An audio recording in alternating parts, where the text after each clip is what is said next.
ગુજરાત 18 લાઈવમાં આપનું સ્વાગત છે। સાવલીમાં જિલ્લા પંચાયત પ્રમુખ અને સ્થાનિક ધારાસભ્યની અધ્યક્ષતામાં મુખ્યમંત્રી કૃષિ યાંત્રીકરણ મેળાનું આયોજન કરાયું।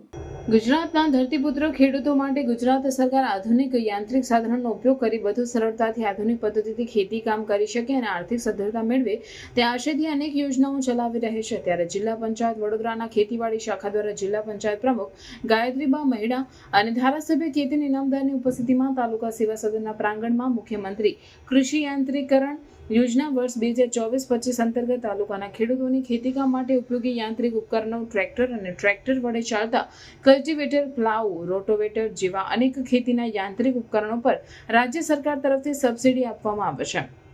આવા ખેતી ઉપયોગી યાંત્રિક ઉપકરણોની સહાય માટે ખેડૂતો દ્વારા આઈ ખેડૂત પોર્ટલ પર અરજી કરે, જેને રાજ્ય સરકાર દ્વારા મંજૂર થયેલ એવા ખેડૂતો સાધનિક કાગળો રજૂ કરે તેની ચકાસણી કરાઈ હતી અને સહાયની રકમ વચેટિયા વગર સીધા ખેડૂત ખાતેદારના ખાતામાં જમા થશે।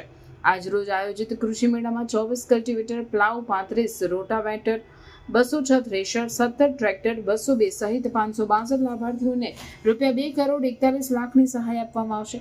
આ કૃષિ મેળામાં જિલ્લા પંચાયત પ્રમુખ, ધારાસભ્ય, પ્રાંત અધિકારી, મામલતદાર, જિલ્લા પંચાયત ખેતીવાડી શાખાના અધિકારીઓ, ગ્રામ સેવકો, વિસ્તરણ અધિકારી અને લાભાર્થી ખેડૂતો ઉપસ્થિત રહ્યા હતા।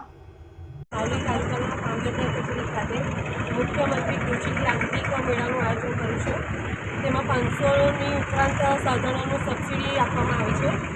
એમાં અલગ અલગ સાધનો જે આપણે મુખ્યમંત્રીશ્રીની યોજના થકી ગામના ખેડૂતોને આધુનિક તરીકે ખેતી કરી શકે તે માટે રોટાવેટર, વાવણી મશીન એવા વિવિધ ઉપકરણોનું આજે ચકાસણી કેન્દ્ર રાખવામાં આવ્યું હતું।